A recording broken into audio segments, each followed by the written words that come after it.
Chapter 2. You've got to come with me right now. Her friend Amber Thorne wrapped her fingers around Kayla's wrist and began to pull her towards the girls' room across the hall. I have something amazing to show you. Can it wait? Kayla asked.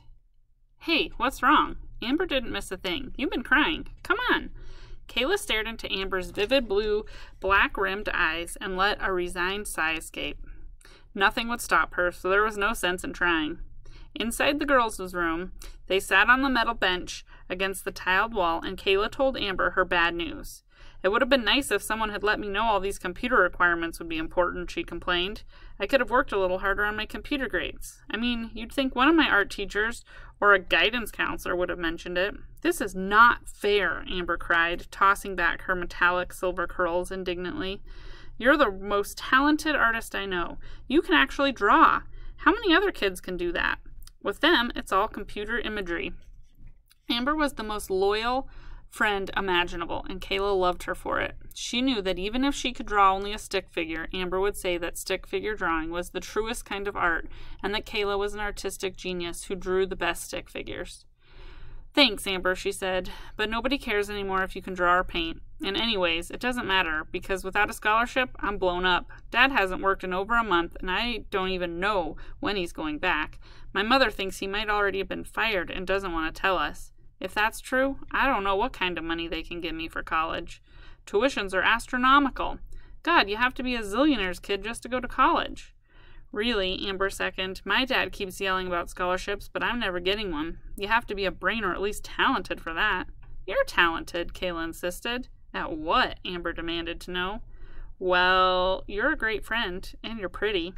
I don't think they give scholarships for those things, Amber reminded her. The beauty school scholarship has been discontinued for decades. Then there's the two of us without a scholarship, Kayla said. But speaking of the barcode, Amber began.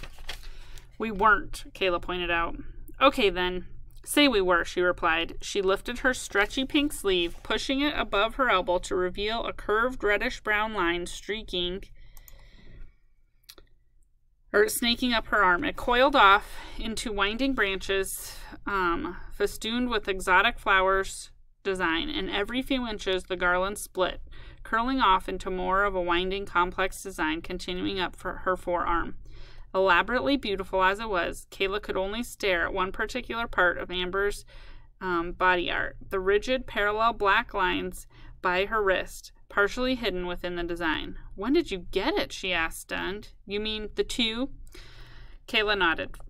This morning, first thing. I went straight to the post office before the line got too long. Did it hurt? Kayla asked. The barcode? No, they do it with laser beams. It only hurts when they jab your finger and draw blood.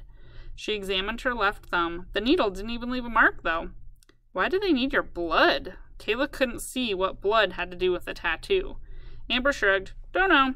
Maybe they do it so they can list your blood type on your medical records. Afterwards, I went right across the street to the body art guy and had this done.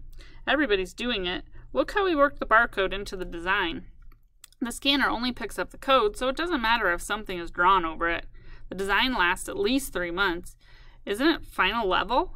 It is, Kayla had to agree. The art is really final level. He's a guy who's found a way to make money by drawing. You could do something like that, Amber suggested. Be a body artist. I had something better in mind than living in the back of a crummy little store in a tent going from fair to fair, Kayla said. The tone of her next class sounded and took their attention from Amber's mesmerizing arm. Happy birthday, by the way, Kayla said as they stood up from the bench. I'll give you your gift tonight at your party. Tell me, what is it? Kayla grinned. You'll see. Don't worry, you'll love it. Amber studied her arm again as they left the bathroom. You don't really like the tattoo, do you? I like the body art, but the barcode creeps me.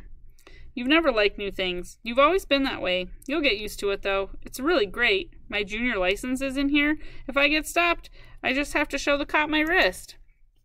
He runs this little handheld scanner over it, and off I go. But why does it have to be tattooed on? Kayla insisted. Why can't you just carry a card?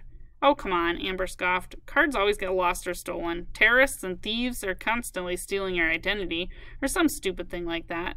Nobody likes identity chips either. They've been pushing those practically since we were born, but they have to be buried under your skin. Ew! This is so much better. There's nothing hard stuck in your arm. It's perfect. I can never lose it, and you know how bad I am at losing stuff. Kayla smiled. That was for sure. Do you have to change the tattoo when your final license comes through? Kayla asked. No, of course not. The file changes, not the barcode. That meant that somewhere, who knows where, there was a big data entry on everyone who had the barcode. A file that constantly changed as your life changed.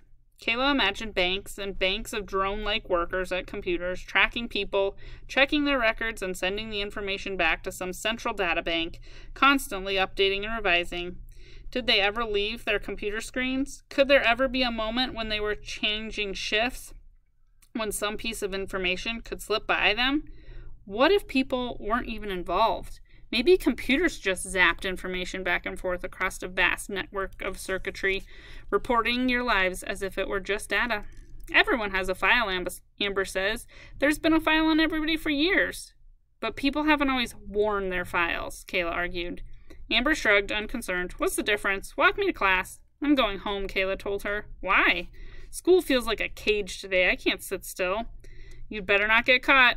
I never do. The moving walkway carried Kayla along the length of the huge shopping mall. She was there to get the holographic audio chip by Amber's favorite group, Lunar Tick. Its release date coincided with Amber's birthday, so Kayla had to wait until this afternoon to buy it. The frigid, piped-in air made her shiver. The rain had soaked her as she ran from the bullet bus station into the mall. She imagined ice crystallizing in her sopping wet hair. She began to walk faster than the walkway. The urgent need to get home was still there with her, but this had to be done first.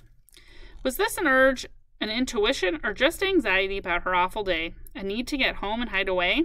Kayla couldn't always tell. All her life she'd had little warnings, premonitions about what was to come. Sometimes the premonitions really came true, but other times they didn't. She'd learned not to pay too much attention to them. As she went along, she gazed absently into the glass fronts of the stores she passed. In every one, she saw people presenting their wrists to cashiers in payment for their purchases, and occasionally one or two paid with e-card.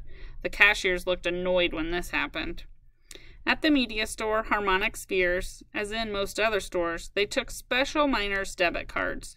The money she spent would be taken from an account her parents had set up for her.